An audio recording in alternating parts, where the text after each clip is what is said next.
She was supposed to board the plane with her fiancé. Instead, she carried only heartbreak and a secret about to shatter his life. At 35,000 feet, she pressed post and the truth went viral. The boarding gate announcement crackled through the speakers, echoing across the crowded terminal. Final boarding call for Flight 347 to Tokyo. Passengers are requested to proceed to Gate 21. She should have been holding his hand. That was the plan. She should have been glancing over at him, laughing about how they were finally leaving behind their ordinary lives and stepping into something bigger. A new job abroad, a new life together, their fresh start. But instead, she walked alone. Her steps were steady, but inside, her chest was on fire. She clutched her passport tighter than necessary, her engagement ring finger conspicuously bare. People around her families hugging goodbye, couples leaning on each other with sleepy smiles seemed to mock her solitude. It had only been 3 days since her entire world came crashing down. 3 days since she found the truth. It started with a shirt. A woman's blouse, pale lavender with pearl buttons, folded neatly in the laundry basket she shared with Daniel. Her fiancé wasn't exactly the neat type, but this shirt didn't belong to her. She hadn't worn lavender in years. Her stomach tightened. At first, she tried to rationalize. Maybe his sister visited. Maybe it was left behind by a friend. But the perfume-like, floral, unmistakably feminine lingered in the fabric. It wasn't hers. Something inside her snapped awake. That night, while Daniel was in the shower, she checked his phone. She had never done it before. He always teased her for being paranoid, and she hated the idea of snooping. But now, trembling in the quiet of their apartment, she slid open his screen and scrolled. And there it was.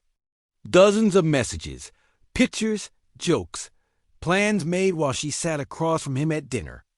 A woman named Claire. The betrayal spread through her like venom. Not just the cheating, though that was bad enough, but the timing. He had been planning their move abroad together, whispering about their future, while secretly holding someone else in the same arms he promised to her. She hadn't confronted him right away. Instead, she played the part, nodded when he talked about packing, kissed him goodnight. But inside, she was breaking apart, piece by piece. By the second day, she couldn't hold it in anymore. "Whose blouse was that?" she asked, her voice sharp. Daniel froze. Then, like a coward, he laughed. "What blouse?" "The lavender one. The one that smells like cheap perfume." His smile faltered. Then came the excuses, the lies, the half-truths. He swore it meant nothing. He swore it was just a mistake. He swore he loved her. But she had already read the messages. "Forever yours," he had written. "Wish you were moving with me, not her." Her hand shook as she pulled off her engagement ring and placed it on the counter between them. For a moment, he just stared at it, eyes wide, as though the tiny circle of gold weighed more than all his words. "Don't follow me," she said. "We're done."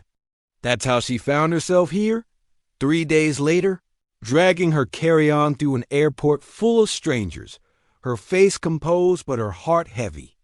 She reached her seat by the window and stowed her bag. As the plane engines hummed, she pressed her forehead against the glass. The tarmac glistened in the sunlight, planes moving in careful choreography below.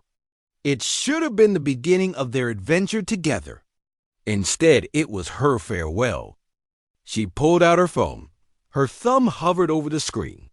She had thought long and hard about this moment. She didn't want to scream. She didn't want to cry. But she also refused to let him get away with the narrative. Daniel was charming. Everyone loved him.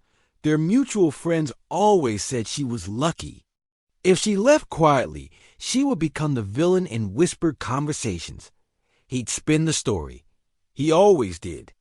But not this time. At 35,000 feet, somewhere over the ocean, she opened her social media app. Her heart pounded as she began to type. This isn't the post I thought I'd be writing. Today I was supposed to be moving abroad with the man I thought was my forever. But 3 days ago, I found out the truth. Daniel has been cheating on me with someone else.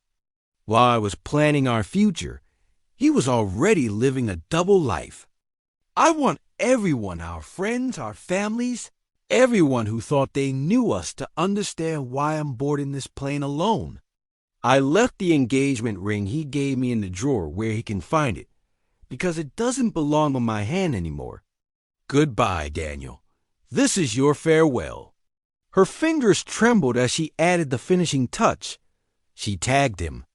And not just him, she tagged their mutual friends, his family, even Claire, the other woman. Then, with a deep breath, she attached a picture. Not of herself crying, not of heartbreak, but of the engagement ring lying cold and lifeless in the drawer where she had left it. Her thumb pressed post. And just like that, her story was no longer his to manipulate. For the first few minutes, nothing happened. She turned her phone to airplane mode and sat back in her seat, the weight lifting off her shoulders slowly. But when the plane finally landed hours later and she turned it back on, the notifications exploded. Hundreds of likes, comments, shares, messages poured in.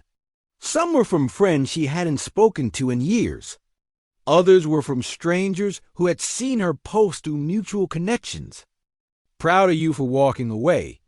He doesn't deserve you. I knew something was off about him. And then, of course, there were the messages from Daniel. You didn't have to do that. Please take it down. Everyone's seeing it. We can work this out. Don't ruin me like this. She didn't respond. She didn't owe him anything. Meanwhile, her inbox filled with screenshots of people confronting him, friends demanding explanations. His own family shocked and ashamed. Claire's profile went private within an hour. For the first time in days, she smiled. Not because she was vindictive, but because the truth had set her free. As she stepped into her new apartment abroad, still jet-lagged but lighter than she had felt in years, she opened her curtains to the city skyline. She was alone, yes, but she was also free. She had left behind not just Daniel, but the version of herself that accepted less than she deserved. Her story wasn't about heartbreak anymore. It was about reclamation, about standing tall even when everything tried to break her. She whispered to herself, almost like a vow, "This is my beginning." And for once, she believed it. Weeks passed, and the storm around her post finally calmed.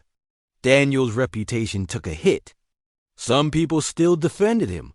Of course, there were always those who couldn't believe the golden boy was tarnished.